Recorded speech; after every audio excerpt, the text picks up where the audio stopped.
They swipe it.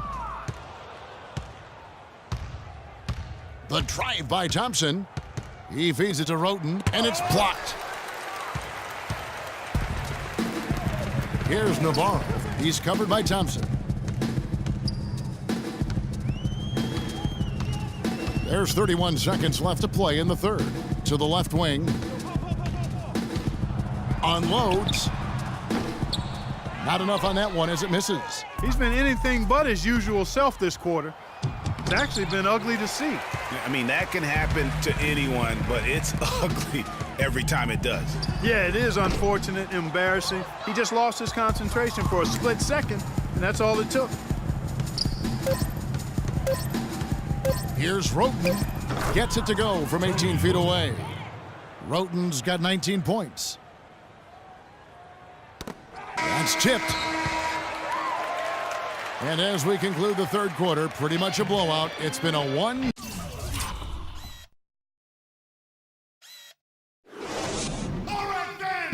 affair. Your Spirit Dance team. And thanks again for joining us. Let's see what happens here in the fourth.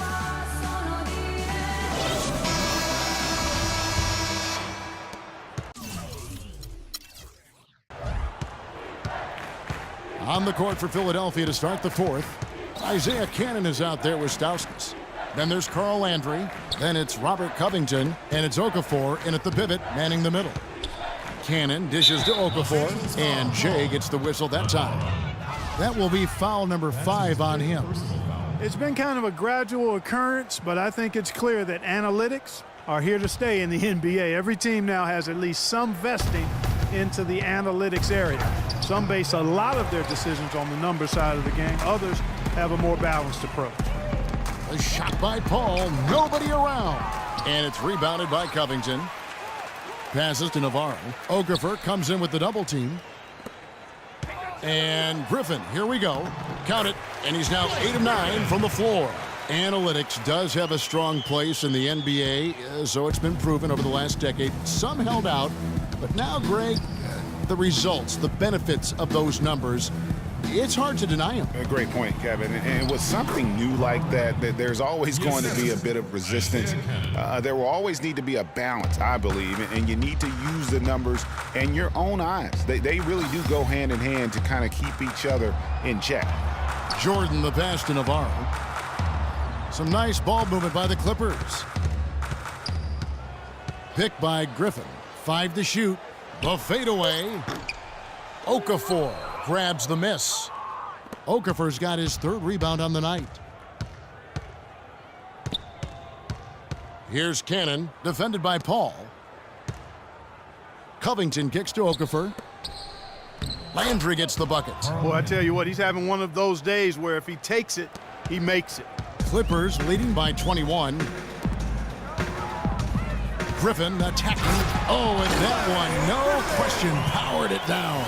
Boy, he wanted everybody in the building to know who threw that one down. Hanging on the rim is, I guess, one way to do it. Yeah, I tell you what, though, you want to make sure you don't get teed up from a situation like that. If they think that kind of defense is going to get it done against him, they're mistaken. Here's Navarro. Inside. And count the basket. He was fouled, and he's going to the line for one more. Man, he's got a lot of firepower right now. I mean, what a half he's having. Some changes for Philadelphia. Jeremy Grant, he's checked in for Robert Covington. And Jakar Sampson subbed in for Stauskas. Landry against Griffin. Here's Sampson. Soft touch off the glass. You know, it's a plus to get good looks in the paint. And when you can get them, you got to score them. Here's Navarro. Stolen by Landry. Grant against Paul. Grant dishes to Cannon. No good off the front iron. Not pretty. You just got to shake off a miss like that. Traps in the tray. 19 points for Clutch. And they're going to have a hard time climbing back into this game if they continue to defend like that. Here's Cannon, defended by Paul. Picked by Okafor. Sampson kicks to Grant. 6 on the shot clock. And it's out of bounds. The 76ers able to retain possession here. Furkan Aldemir is checked in for Philadelphia. Jackson comes in for Isaiah Cannon. Pierre Jackson. They set the screen. Shot clock at 3. Another miss by Philadelphia. Clippers have gotten 4 of their 6 shots to fall so far here in the fourth. A pretty nice efficiency there. Rebounded by Jackson. Navarro. There's the pass to Navarro. Shot is off. And the 76ers go the other way with it. And after this one, they're home against Minnesota. Takes it from 10. And good. He got the English that time as it falls. Landry's got 10 points here in the second half. Here's Navarro, and he goes in for the dunk. Really good awareness right there on the assist. The 76ers have gone 5 for 9 from the field in the final quarter so far. Jackson with it. Chris Paul covering. It's Jackson with the drive. It's deflected. To the wing on the left. An easy 2 points on the layup. 23 points for Clutch. And this collapse we've seen by their interior defense, it's really the reason why they've struggled and are in such a hole. And Chris Paul picks up the foul. That's foul number 2 for him. Well, we all know that #1 overall picks are incredibly valuable. I mean, they can change the course and face of an entire franchise. Last season, the playoffs were full of teams that featured #1 overall picks. The 76ers making a switch here. Embiid, he's checked in for Furkan Aldemir. Robert Covington comes in for Jeremy Grant. Nick Stauskas is checked in for Jakar Sampson. And it's Isaiah Cannon in for Jackson. And guys, teams with the #1 overall pick tend to go very deep in the playoffs. Just the nature of how the NBA lottery and rebuilding structure works. Yeah, and in the playoffs last season, every team in the conference semis but one had a #1 overall pick on their roster. So that one team was the Grizzlies. Landry passes to Stauskas.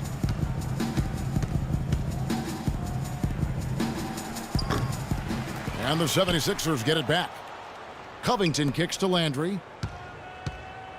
They shoot again. They get it back. I tell you what, I'd settle for having as many points in this game as he has rebounds. Yeah, I'd echo that. I mean, we're witnessing something special here today, Greg. To the left side wing. Embiid comes with a double team. Pass to Navarro. From deep. And Philadelphia grabs the miss. Embiid's got his 5th rebound right now in the game. And there's the foul. It's on Clutch. That is his first foul of the game. And the 76ers with some changes. Noel comes in for Carl Landry. And Hollis Thompson subbed in for Nick Stauskas. And Thompson kicks to Covington. And Embiid throws it down. You know, that's a case there, Kevin, of him making a pass to a spot, and then he let his teammate run right into it. Well executed. Paul passes to Navarro. Fires from the corner. And play stops as it looks like they call an over the back here. Well, the game's getting bigger, going international. But at least in the U.S., it really seems the game is going indoors. Back in the day, the legends of the game still played on the blacktop. That's becoming a thing of the past. Roten's checked in for Isaiah Cannon. There's a screen by Noel. Poke loose. Out left to the wing. Pass to Navarro. 3-pointer. The Clippers rebound. Well, in most games he can knock it down from deep, but it just isn't there for him in this one. Pass to Covington. Beyond the arc. It's hauled in by the Clippers. Clutch has got rebound number 12 now. Tenacity on the glass. And speaking, Clark, of playground basketball, why do you think that is that players are going indoors? Well, I think one reason is playing on hardwood is nicer. It's easier on your joints and safer overall. The game has changed and it's big business now, but there are still plenty of weekend warriors who get their hoop on outside. From deep. And a great assist by Paul as that one goes in. 26 points for Clutch. Wow, unconscious has he been this quarter. They're riding that hot hand. There's the pick. Griffin against Noel. And off the glass. That one's good. Noel. Los Angeles has gone 2 of 5 on three-point shots since the end of the third quarter. Timeout for the Clippers.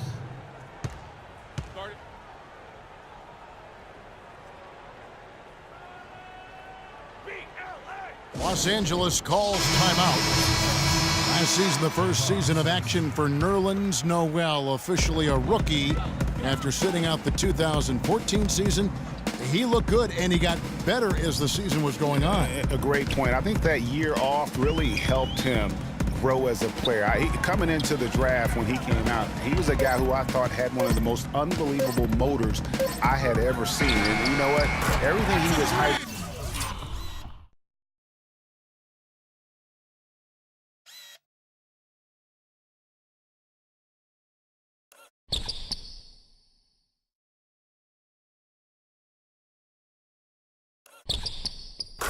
Up to be, he lived up to on the defensive end. He's showing no signs of letting up here. Let's go quickly over to Doris Burke for an update. Over that last break, Kevin, I got a chance to hear what Brett Brown said to his team.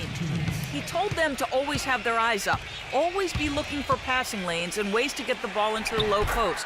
That was the brunt of his message. Also, he said that he'd like them to operate quickly on offense, finding and taking shots early in the shot clock. With the minutes ticking down and the deficit still a big one, those adjustments have to be a chance worth taking, Kevin. Thank you, Doris. The Rim Rattler. Just a remarkable jam. These fans' jaws are on the ground right now. That's straight up Showtime stuff right there, baby. Major.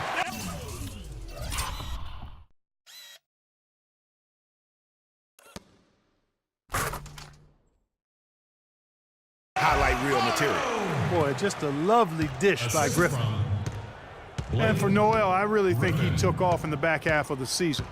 Up to scoring, his shooting percentage, and his rebounding. You can see him getting better almost every game. That's in, coming off the assist from Thompson. 8 points for Nerlens Noel. And so it's going to end up in the record books as a blowout, a dominating performance for Los Angeles. Agreed, Steve, and as one-sided as it gets today. You know, Clark, there were some dominant moments in about every facet of this game for that team. You're right, Kevin. It's hard to think of anything that didn't go right for them. I mean, game planning by the coaches, execution by the players, everything was spot on. And so now, on the year, they'll have 35 wins to their credit. And so they win their first game against this squad. It's a 2-game season series, and they'll be going for the sweep the next time they face off. Yeah, and Greg, when it is just a 2-game season series, the team winning game one has that slight mental edge going into the second meeting, knowing they've already solved their opponent one time and only have to do it one more time. And beyond the actual result of this game, fans are going to look back and see this was just a monstrous performance for Jay. There isn't much else you want from someone. He gave it his all and was rewarded with a triple-double. This is where their depth becomes such an asset, Kevin. He's gone for the remainder of the game, but fortunately, they're able to field a very capable replacement. And here is Los Angeles now. Here's Navarro. That misses off the backboard. You know, the right thing there to try to fade away with the D all over him, but that is a difficult shot to sink. Thompson dishes to Roten. Back to Thompson. Shoots the three. It's hauled in by DeAndre Jordan. Crawford kicks to Paul. And a great job by the D contesting that shot and forcing the miss.